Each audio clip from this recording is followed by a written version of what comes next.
Welcome back to the Hannahcast YouTube channel and another June Oscar predictions video. This week, it is for the acting categories plus SAG Ensemble. Now, before I go on, I do want to let you guys know that I am an award expert. You can follow me at the Hannahcast. You can see my updated Oscar predictions. I probably update things almost daily. And also, I have different lists like my Hannahcast Movie Awards lists, and I sort of like to figure out what films would make the top 10 if there were 10 nominees. For example, in 2004, obviously you have the 5 Best Picture nominees, but my theories as to what the other 5 would have been would be Hotel Rwanda, Eternal Sunshine of the Spotless Mind, Vera Drake, The Incredibles, and Motorcycle Diaries. So consider following me on Award Expert. It's actually really cool, but still, anyways, let's get on with the Oscar predictions. Starting off with lead actress, this is very interesting because this is post-Cannes, and and also kind of right before the Fall Fests start announcing their films that are going to be contending. So this is going to make things pretty interesting. Right now, I'm gonna say maybe Renate Reinsve takes it for Sentimental Value. Now, why do I think this? Well, because I do think Sentimental Value is going to be pretty close for Best Picture. I'm still going to predict Sinners for now because I'm still kind of having a bit of an issue figuring out what Sentimental Value's path to Best Picture would be, and I don't want to go off of lone BAFTA because I do think Sentimental Value could take the BAFTA, but you don't really win the Oscar off of BAFTA alone these days. In fact, I think Brother Bro kind of put it best that BAFTA is almost like a negative precursor. Like, if you win the BAFTA, you're probably not going to win Best Picture, at least when it's not like a completely, clean race, like with Oppenheimer or with Nomadland. So, yeah, I'm just going to go with Renate Reinsve now because the film is still pretty locked in for Best Picture. It's probably because I do want to, knowing the Oscars, I do want to stick with films that that are going to be in the Best Picture conversation. So it is tough though. It really is tough. Initially I was going for Emma Stone for Begonia because I didn't really have any other options that would be in Best Picture. But, however, none of the others really were seeming convincing to me. So I'm going to go with Renate Reinsve because I do feel like Sentimental Value is going to be big in Best Picture.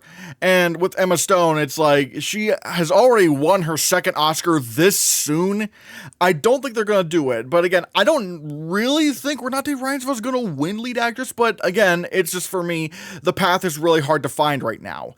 And then you have Laura Dern for Is This Thing On? I don't know whether she's going lead or supporting. I'm just going to assume she's lead, and I don't really want to doubt Bradley Cooper again.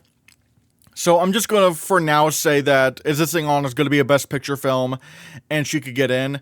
Julia Roberts for After the Hunt. I know a lot of people are going to say, what, you don't have her at number 1? But I don't really have faith in Luca Guadagnino. I just don't. None of his films got Oscar nominations after Call Me By Your Name.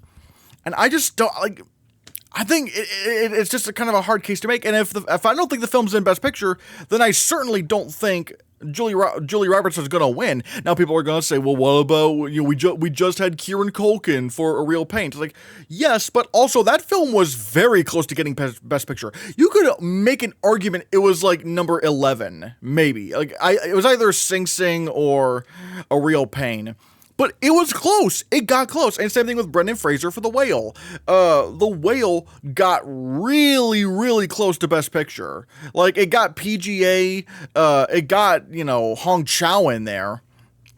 And, Brendan Fraser won the Critics' Choice Award for Best Lead Actor, and yet they didn't nominate Hong Chow. So, The Whale was somewhat in the bubble. I think After the Hunt's kind of further down in the Best Picture list, and if it's that down, I don't really think she's gonna win. Again, there might even be a chance that she just doesn't get nominated. Again, when you're not in Best Picture, you are vulnerable.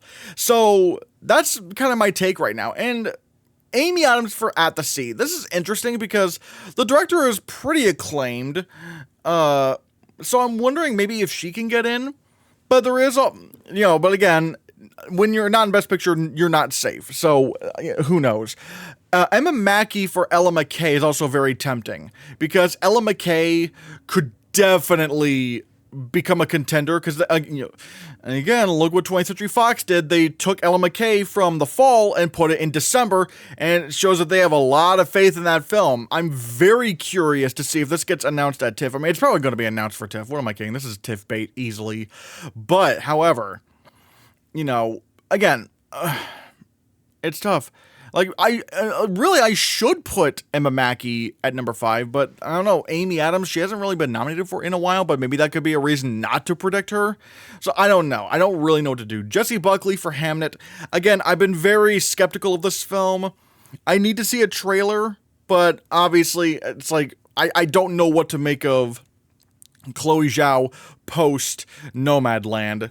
Especially considering Nomadland is, already has had some people kind of turn against it a little bit in recent years. Like, really? Like, this won Best Picture? Huh? So it's making me wonder if, she's gonna, if she's just not really gonna be as strong of a, Oscar player later on down the line.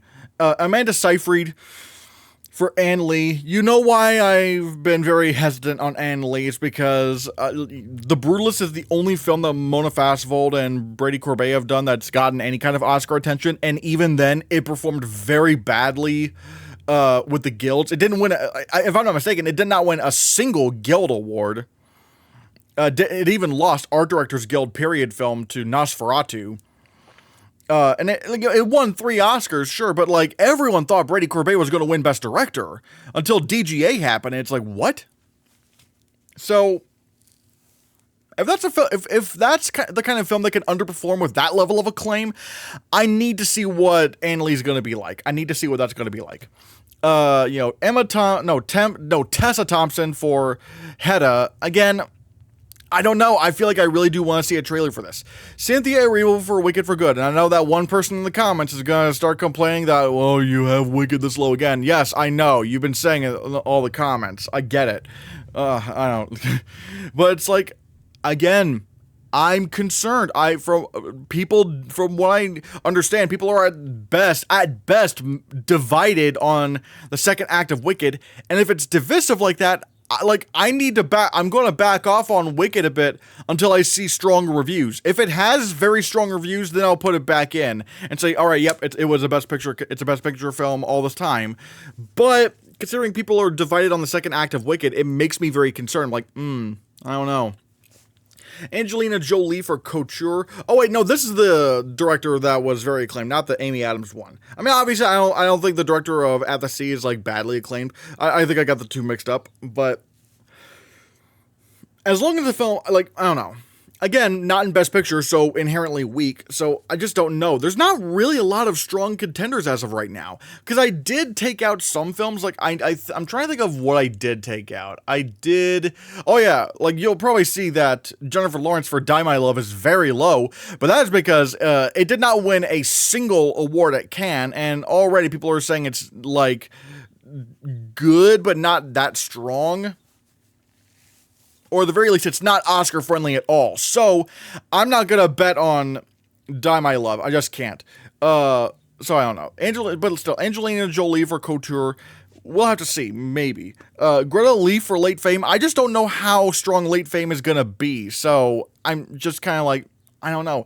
Jessica Lange for Long Day's Journey into Night. I mean, I've heard she's very, very good, but the movie has been coming out for so long, so it makes me wonder, it really gives me, what's the word I'm looking for? It really gives me, Next Goal Wins vibes, where they were trying to have that movie come out for so long, but it's just they were trying to hide, it felt like they were trying to hide it, so I don't know what's going on with this movie. Sydney Sweeney for the Christy Martin biopic, again, I don't know, this sounds like maybe something SAG would do, but I don't know, Sydney Sweeney does not really have a legacy industry thing going on with, Nyad, but even then you could also argue Nyad was maybe somewhere in the top 15 for Best Picture. Like somewhere between 11 and 15, like Naiad was probably there. And you're probably wondering, what? How? Well, it got 2 acting nominations. It was nominated for, no, it won the Visual Effects Society Award for supporting visual effects. And it was nominated for the Writers Guild of America Award for adapted screenplay. So mainly the adapted screenplay one is the one that made me go, oh shit, what? Still, I just don't think the Christy Martin film is going to be that strong. Rebecca Ferguson for the Catherine Bigelow thriller. Again, I don't know. Maybe this just ends up being just some thriller, some random thriller that doesn't really go anywhere, but I don't know, really.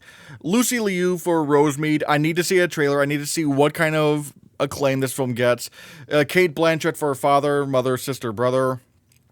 Again, I don't know. I just don't know. I just don't, like, I don't know what else could possibly come out. I mean, it's probably somewhere out there, but then I'm wondering if, like, we might get, like, an international pick that just kind of pops up out of nowhere. At least one that isn't already sentimental value, but, again, I don't know. Lead actor. I'm still going to go on a limb and say Jeremy Allen White could win for Deliver Me From Nowhere, but only if the film is in Best Picture, because, I don't know, I'm starting to have some doubts about Deliver Me From Nowhere, because the director, you know, he directed Crazy Heart, which did get, you know, Jeff Bridges an Oscar, but he's also directed movies like The Pale Blue Night or something like The Pale Blue Moon or whatever it was. There was also Out of the Furnace. Like this director doesn't really make a lot of acclaimed films. So again, I don't know. But at the same time, I don't really have another good alternative. Matthew McConaughey for The Rivals of Mziah King. As long as this film is in Best Picture, he is going to be nominated. All right, and I still do think they're going to play this at the Fall Fests. And as long as it plays at the Fall Fests, it's going to get distribution because the reviews for this movie are very strong. So we'll see. George Clooney for Jay Kelly. Again, this just makes sense for me. I mean, Jay Kelly is directed by Noah Baumbach. I feel like there's a good reason to trust him. Now, some people are going to go, well, what about White Noise? Like, White Noise was like a weird sci-fi movie that people just weren't really on board for. This seems like it's going to be more along the lines of a Marriage Story or a, you know, Meyerowitz Stories New and Selected, more of like the kind of slice of life film that he's known for. I think since he's bringing it back, I think it's going to be sort of like The Holdovers and Alexander Payne, where Alexander Payne kind of went weird with, you know, downsizing, but he brought things back to basics with The Holdovers, and that was, you know, everyone's like, oh yeah, cool. I think that's sort of going to be what happens with Jay Kelly. It's going to be that back to basics kind of film for him. And I'm putting back in Daniel Day-Lewis for Anemone, because do I really want to doubt Daniel Day-Lewis? And Focus Features is going to try to put a campaign behind this. I think there might be a chance that, like, you know, sort of like John Williams, they're thinking, oh, maybe this could be the last time we nominate Daniel Day-Lewis. Let's just get him in there. That could happen. So I'm just going to put him in there because it's like, I don't want to doubt Daniel Day-Lewis right now. And because Sinners is such a big contender, I might predict Michael B. Jordan, and plus he does have like a narrative behind him. It's like, oh yeah, Michael B. Jordan's been around for a while, especially collaborating with Ryan Coogler, so I do want to keep that eye out.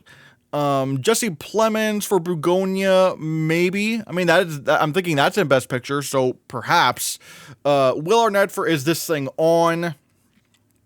Again, I do feel like he could get close, because I do feel like it's going to be a Best Picture film, but I don't know. Like, I don't know if they're going to nominate him.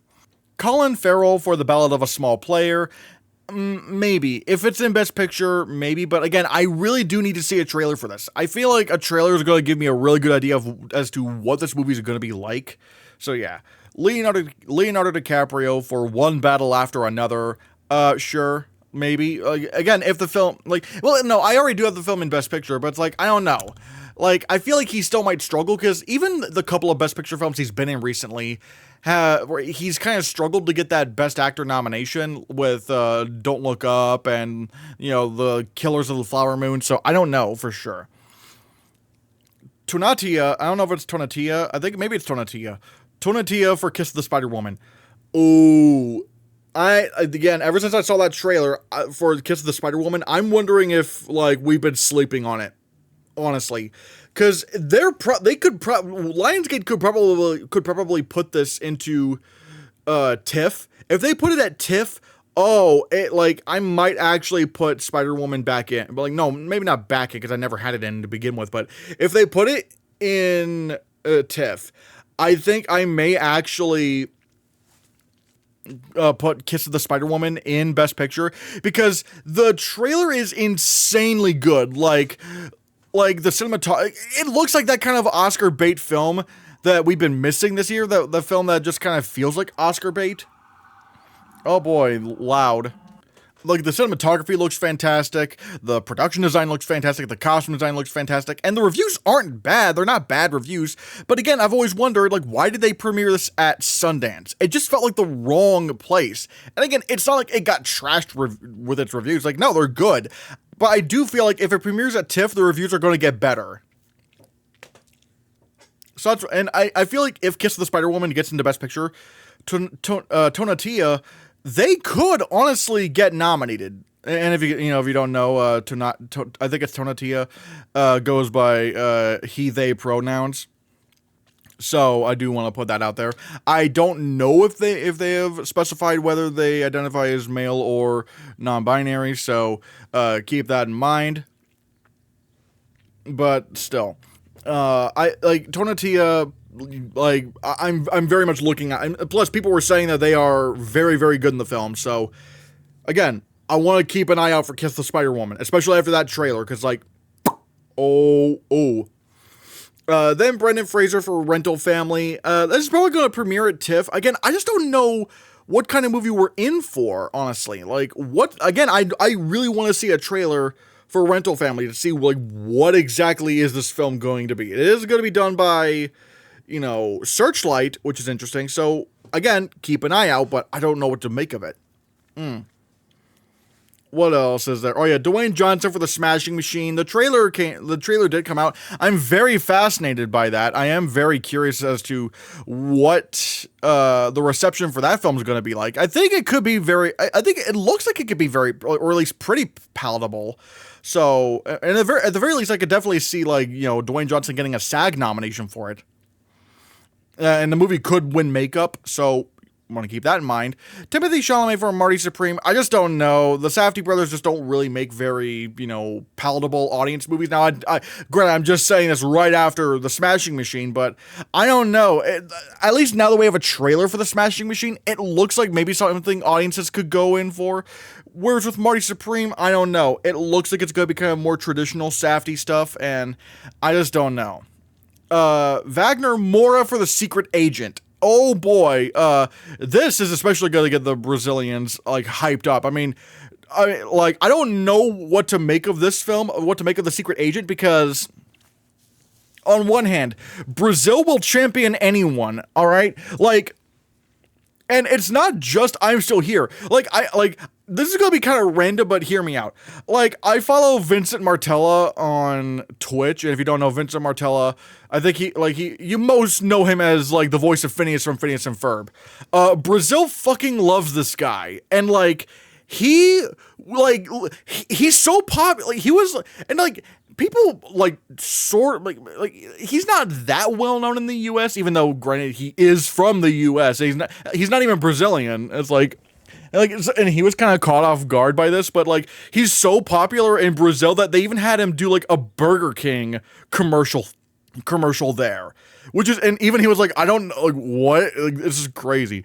So, I'm wondering if that's kind of what makes me wonder if I'm Still Here isn't just an isolated instance, because I've seen firsthand how Brazilians will go nuts over somebody. Once they go nuts for somebody, they will make that person the most famous person in the entire country. So I'm very curious as to how they're gonna go about The Secret Agent, because let's face it, if he gets the Globe nomination, watch out, because, oh my god. Is it Wagner Moura or Wagner Moura? Wagner Moura. But that's German, so I don't know how his name is pronounced in Brazil. I'm so sorry. But I do want to keep an eye out. And granted, the film does have very strong reviews, so we'll see. Excuse me, I just drank a soda. Paul Mescal for Hamnet. I took out Paul Mescal for The History of Sound because that's easily like a no nominations movie. That's just not happening. Paul Mescal for Hamnet. Again, I really want to see a trailer. I don't know if it's just going to be a big Best Picture thing, though. I just don't. Lee Byung-hun for No Other Choice. Again, I kind of want to see a trailer. But also at the same time, it didn't premiere at Cannes, so it's going to have a pretty hard time getting like an audience to, because at least with movies like Emilia Perez and I think I'm Still Here premiered at Cannes, if I'm not mistaken, and also Flow, those are movies that like built up and generated hype throughout the whole year. But No Other Choice doesn't get to do that, so I don't know what to make of that. Willem Dafoe for Late Fame. Again, I need to see how strong it is as a whole before I predict Willem Dafoe, but we'll have to see. Oscar Isaac for Frankenstein. I don't think this is happening. I mean, the trailer for Frankenstein did come out, and it looks like he's going to be very good in it, but again, I just don't think Frankenstein's going to be anywhere near a Best Picture thing. I think it's going to be like Nosferatu, where it gets a few texts and nothing else really serious in terms of like Best Picture conversations. Idris Elba for the political thriller, Catherine Bigelow. I don't know. Paul Bettany for the collaboration. I would have him much higher, but however, as we know, that film is just still not out, and it has been coming out for a while now, and I just don't know what's going on with that film. Ed Harris for Long Day's Journey into Night. Again, sort of like collaboration. I don't know what to do with, like, that movie just still has not come out yet. And there's also Daniel Craig for Wake Up Dead Man and Knives Out Mystery. He's been nominated for a couple of Golden Globes for this, but I don't know if that's going to change. I mean, unless this is like the best reviewed movie of the entire franchise, and they're like, yes, we're going all, like, now we can give the Knives Out movies, like, Best Picture treatment, but I don't know if even that's going to happen. Supporting actress. I'm still going to go with Angelina Lookingglass for The Rivals of Mziah King, because I've heard that she's, like, definitely the spotlight in the film, and nothing else is really making much sense to me. I mean, there is also Elle Fanning for Sentimental Value, and I think she's going to pull the film along award season, because she's very famous, and, there we go, fixed it. But yeah, Elle Fanning's very famous in the U.S., and, you know, she could probably pull the film along award, like to at least bringing in the American audiences. So, and apparently she actually does do quite a bit in the film, so, hey, she might actually get nominated. Riley Q for Jay Kelly. Apparently, I think she co-wrote this film, which is very interesting, so I think she's going to have a lot of meat in there. Laura Dern for Jay Kelly. I don't know if this is happening. I don't really know. I think this is more like, because I don't have a lot of, like, safe options, I guess. So we'll have to see. Inga Ibsdottir for, Inga Ibsdottir Lilius for Sentimental Value. All right. Like, I don't know if this is going to happen. Like, maybe. I mean, if the film is very, very strong, sure. But, I mean, maybe BAFTA could do it. And maybe, but I don't know if this is going to be a case where she's like, you know, Selena Gomez for Emilia Perez, where she gets, like, Golden Globe and BAFTA, but doesn't get Critics' Choice and SAG, which would also put her on par with, like, you know, what was that film? It was Triangle of Sadness. So we'll see. I don't know. Jennifer Lopez for The Kiss of the Spider-Woman. I think no matter what, she could still probably get SAG nominated for this. But I really want to see if this film is in Best... Because if this film is in Best Picture, Jennifer Lopez would absolutely get an Oscar nomination for this. I mean, everyone's already trying to predict her to get an Oscar nomination without it. And I don't know if she can get an Oscar nomination for this without a Best Picture nomination, but if the movie's in Best Picture, she's going to be pulled along with it. Jamie Lee Curtis for Ella McKay. Maybe she gets nominated without Best Picture, but again, I don't know, because, like, you know, she didn't do that for The Last Showgirl, so I don't know. Wumni Mosaku for Sinners. I think she does enough to get nominated. And honestly, if she did get nominated, I'd be like, oh my god, yeah, this movie's absolutely winning Best Picture. So we will have to see. I have not really seen a lot of like strong buzz for her yet, though. And same thing with Haley Steinfeld for Sinners. Although if she got nominated like that, like wow. But again, we already kind of have like a double supporting actress thing going on with Sentimental Value. So, but again, I don't know if that means that Sentimental Value would be stronger than Sinners. So take that for what you will. Tilda Swinton for The Ballad of a Small Player. Again, I need to see a trailer. That's going to give me the most clarity, so I don't know. Mari Yamamoto for Rental Family. Again, I don't have a lot of information going into this film, so I don't know what to make of it. Glenn Close for Wake Up Dead Man. Again, maybe she could get, like, Critics' Choice. I mean, they nominated, you know, Janelle Monáe for Glass Onion, so that's not entirely out of the question, but I do want to see how well, or like how much people care about this movie. Ayo Edebiri for After the Hunt. Sure. You know, well, then again, I don't know. Because again, I do feel like this film is vulnerable, definitely, especially because it's a Luca Guadagnino movie. And maybe she just doesn't get nominated. Who knows? So I don't know. Oh, Emily Blunt for The Smashing Machine. I don't know. I mean, again, I don't know how much of her she's going to be in the film, and it's obviously not going to be like a Oppenheimer type deal where even though she wasn't in a lot of the movie, she managed to get pulled in because the film was just that strong overall. Ariana Grande for Wicked for Good. Obviously, if the film's nominated for Best Picture, she would get nominated, but right now I have my doubts on Wicked for Good, so keep that in mind. Thomasin McKenzie for Ann Lee. I don't know. Alicia Silverstone for Begonia. Fran Drescher for Marty Supreme. I don't know. Greta Lee for the Catherine Bigelow film. I don't even know if, like, let's see. Tiana Taylor, Regina Hall, Emily Watson, Nina Haas. Yeah, again, I just don't know what to make of this. I don't really know what to do here. So, yeah. Supporting actor.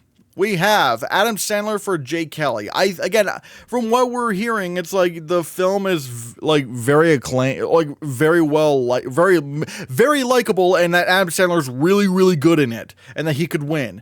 And if the film's in Best Picture, you bet your ass he's probably going to win this. Stellan Skarsgård's interesting because I don't like. Obviously, Sentimental Value is going to be a big film, obviously. But is it strong enough for him to win supporting actor? I don't know exactly. I don't really know. So we'll have to see what happens there. Miles Caton for Sinners. I do believe between him and Delroy Lindo, Miles Caton has a better case to make for supporting actor, because I'm sorry, Delroy Lindo does not do enough in the movie. Like for one, Miles Caton has way more screen time. He has way more of like the emotional beats. He's doing the singing. Like he's pretty much like carrying, you know, the I Lied to You scene. So I don't know where the whole Delroy Lindo was going to get nominated for this thing came from. It's like he doesn't do as much as Miles Caton. Miles Caton is clearly the stronger pick here. So I don't know, but I feel like he's going to get nominated, and sure, he's not as well known, like you know, sort of like, you know, Clarence Macklin, but let's face it, Sinners is way bigger and way more high profile than Sing Sing was. So yeah. Bradley Cooper for Is This Thing On? If the film's in Best Picture, I feel like he could still get in. I feel like that's fine. Jeremy Strong for Deliver Me From Nowhere. Granted, this is giving me very strong Apprentice vibes. Now I don't know if I like that, but it's the best case I got right now. I've taken out Mark Hamill for Life of Chuck, and I don't know. The more the days go by, the more I'm thinking, oh, this film just like not happening at all, because it's not doing that well at the box office. It's like, what? So, yeah, maybe Neon just kind of fucked the film. I don't know. So, we'll have to see. Albert Brooks for Ella McKay. I don't really know how strong a role he has in the film. So, I just don't know. Diego Luna for Kiss of the Spider-Woman. He could probably get in if the film's in Best Picture, probably. But again, I'm just not completely sure what's going on with the film. So, we'll have to see if it makes the, TIFF lineup, you know? What was it? Akira Imolo and Takahiro Hira for Rental Family. Again, I am very curious as to how this film is going to play at TIFF. I do want to see a trailer. I do want to see, like, at least some, like, reactions and stuff. I'm very curious about this film. Andrew Garfield for After the Hunt. Again, I just, you know what I'm saying. I'm having some strong doubts over this film. Benicio del Toro and Sean Penn for One Battle After Another. Again, I don't know if either are going to get nominated, but I don't know. I just keep thinking, like, from that trailer that Benicio del Toro is a safer pick to predict, because it just looks like he's doing a little bit more and he's in more of the film. Again, I don't know that for sure, but he just stands out to me a lot more than Sean Penn. Stephen Graham for Deliver Me From Nowhere. I don't know. Like, I think he's playing Bruce Springsteen's dad, but at the same time, you know, from what I understand, Jeremy Strong is in more of the film, I think, so I don't know. Jacob Elordi for Frankenstein. I don't think he's going to get nominated for this. I don't think so. Kurt Russell for The Rivals of Isaiah King. People weren't really saying that he was like a big standout, so I can't say that. Christoph Waltz for Frankenstein. I don't know. Jonathan Bailey for Wicked. His character is bigger in part 2 from what I understand. But again, because I'm just kind of hesitant on the film as a whole, I'm like, I don't know. Jeremy Pope for The Collaboration. Again, you know what I'm saying. Like, this movie has still not come out, so I don't know what they think about it. Tyler, the Creator for Marty Supreme. I don't know. This is one of those things where it, like, really makes me wonder, like, is this movie really an Oscars thing? Because it's like, Tyler, the Creator. I don't know. I just don't know about that, you know? I don't know. Joe Alwyn for Hamnet, Christopher Abbott for Anne Lee, Ben Foster for A Long Day's Journey Tonight, and Sean Bean for Anemone. Again, I just don't know. I don't know. Like, I just don't know what else is going to come out, or at the very least, I don't have a lot of faith in a lot of these other films, so yeah. And then we get to SAG Ensemble, and we have Sinners. I have Sinners at number 1. God, it is hot in here. Holy shit. But yeah, I have Sinners at number 1. I feel like if it's going to win Best Picture, it would win SAG Ensemble, so I'm going to go with that. Sentimental Value, I had this very low down on the list initially, but now that it is very, very popular, I feel like Sentimental Value is going to be more like an Emilia Perez kind of film, or a Roma, where it does very well across the board, or like a Parasite, where it does very well across the board in certain precursors, and it's not going to have a problem getting into SAG. Granted, Roma did, but you know what I mean. So I think Sentimental Value may actually get a SAG Ensemble nomination. Jay Kelly, now granted, Marriage Story didn't do this, so maybe it's not a great idea to put it on there, but again, I don't know what other good options I have. Ella McKay, I don't have this in Best Picture, but going 4 out of 5 with Best Picture at SAG Ensemble is very common, so I do want to try to do that. And The Rivals of Isaiah King, I mean, maybe it could get an ensemble nomination, but again, I don't know. Deliver Me From Nowhere, A Complete Unknown did that, but I don't know if I want to do that for every music biopic. We'll have to see. Is this thing on? A Star Is Born did get SAG Ensemble, I think, but Maestro didn't. So it depends on how strong this film is. Kiss the Spider-Woman, if this is in Best Picture, it's going to get SAG Ensemble. But again, I want to keep my eye open. Rental Family, this just kind of screams SAG Ensemble bait. But, however, I do want to see how strong this film is. The Life of Chuck, I feel like this would only happen if it, again, I don't have it in Best Picture, so it could, so going 4 or 5 could happen, but again, the fact that it's not doing well at the box office right now is kind of troubling. Wicked for Good. Now, it's interesting, the first film got nominated for a ton of, a ton of awards at SAG. I think really kind of maxed out what it realistically could, because it even got supporting actor for Jonathan Bailey. But it also won none of those awards. So it's kind of interesting. I don't know what's going to go on there. One Battle After Another.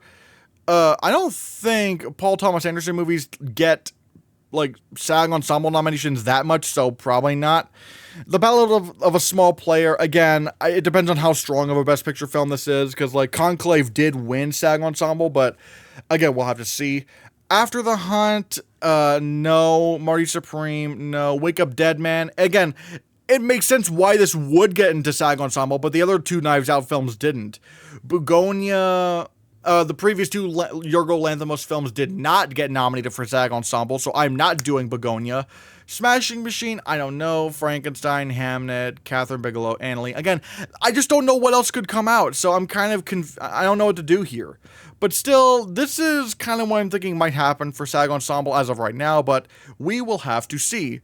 But yeah, guys, those are my Oscar predictions for the month of June for the acting categories plus SAG Ensemble. And again, I do want to let you guys know that I do have Letterboxd, no, not Letterboxd, but I do have a Letterboxd. It's also the Hannahcast, but on Award Expert, you can follow more of my predictions, and I have a lot of cool lists. Consider following me on there, and also, I have memberships open for $2 a month. You get badges, emojis, members-only videos, members-only shoutouts at the end of my videos, and also early access to Oscar predictions videos and members-only live chats and stuff like that. So that's going to be, those are a lot of fun. Consider becoming a member. It really means a lot. Thank you all so much for watching, and be sure you hit that subscribe button, because if you don't, the Spider-Woman's going to kiss you.